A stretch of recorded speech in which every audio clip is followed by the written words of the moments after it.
Eh bien, salut tout le monde. Aujourd'hui, on se retrouve pour une toute nouvelle vidéo sur notre chaîne Taiko pour un nouveau top sur les plus grandes entrées au box-office de tous les temps.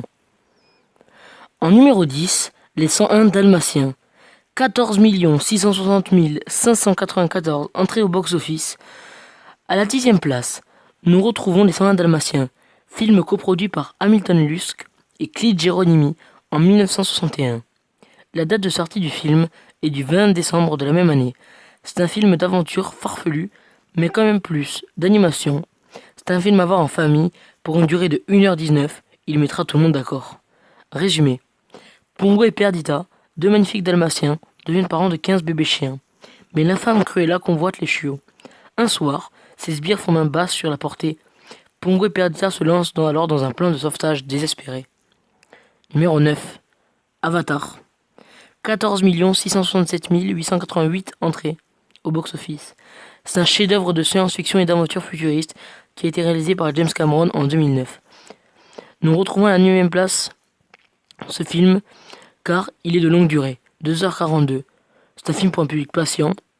Moi, 2 heures déjà devant un film ça me saoule, alors 3 heures non merci. Pourtant, il me semble que je l'ai vu, et revu bizarre peut-être. De la fiction tout ça. Résumé. Sur la lointaine planète Pandora, Jake Sully, un héros malgré lui, se lance dans une quête de rédemption, de découverte, d'amour inattendu, dont l'issue sera un combat héroïque pour sauver toute une civilisation. Numéro 8. Le livre de la jungle. 14 696 567 entrées au box-office. Tout ça 8e place. En 1967, Wolfgang Reitermann réalise le célèbre livre de la jungle, grand succès de Disney. Un film d'animation comme tous les Disney. Résumé. La panthère Bagheera découvre dans la jungle un jeune enfant abandonné. Elle décide de le confier à une famille de loups qui l'élève comme un louveteau. Alors que Mowgli a 10 ans, le tigre Shere Khan approche du territoire des loups. Pour éviter à l'enfant une fin inévitable, les loups l'éloignent et décident de le confier aux hommes d'un village proche. C'est Bagheera qui le conduit. Pendant leur voyage, ils feront de nombreuses rencontres, parfois redoutables. Numéro 7. Il était une fois dans l'Ouest. 14 873 304 entrées au box-office. À la 7e place, on a sans doute le plus grand western de tous les temps. Un classique, une référence. D'autres termes pour qualifier n'existent pas. Cette excellence. De Sergio Leone, produit en 1969. C'est un film d'une durée de 3 heures, mais c'est comme s'il durait 5 minutes. C'est du bonheur à état pur. Résumé, qui est plutôt court. Un mystérieux desperado pourchasse sans relâche un dangereux criminel. C'est tout simple. Numéro 6. Autant en emporte le vent. 16 723 795 entrées au box-office. En 6e position, on tombe sur Autant en emporte le vent de Victor Fleming, produit en 1950. Il dure seulement 4 heures. Un drame se déroule pendant la guerre. Résumé. Géorgie 1861. Scarlett O'Hara est une jeune femme de la haute société sudiste, courtisée par les bons partis du pays. Mais elle n'a que des yeux pour Ashley, et ce malgré ses fiançailles avec sa cousine, Scarlett est décidée à le faire changer d'avis. Numéro 5. La Grande Vadrouille. 17 273 065 entrées au box-office.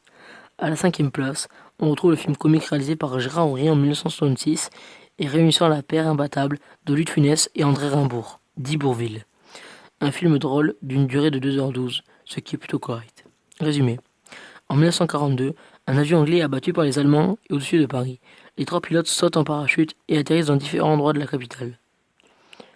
Numéro 4. Blanche-Neige. 18 319 651 entrées au box-office. Au pied du podium, on retrouve le célèbre conte de Blanche-Neige, réalisé par David Hand en 1938. Une animation Disney plutôt sympathique. Résumé. Blanche-Neige est une princesse d'une très grande beauté, ce qui rend jalouse sa belle-mère. Celle-ci demande quotidiennement à son miroir magique de lui dire quelle est la plus belle. Mais un jour, le miroir affirme que la plus belle femme du royaume est Blanche-Neige. La reine décide alors de la tuer. Mais le garde chargé de cette tâche ne trouve pas le courage et abandonne Blanche-Neige dans la forêt.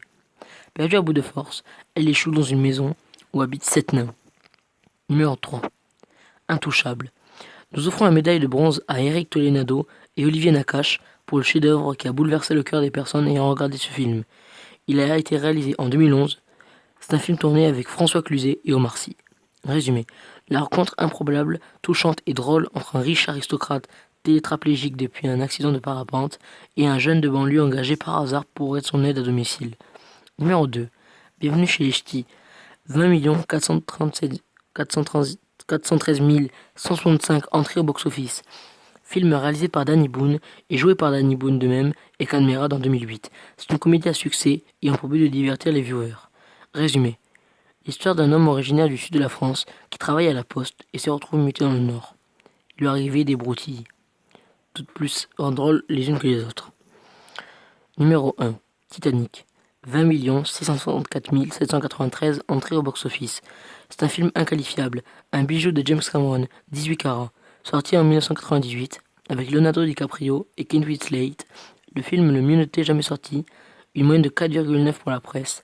Le film avec un record d'affluence dans les salles, 20 millions d'entrées, et un film assez long, mais pas le plus long qui existe, 3h14, juste ça.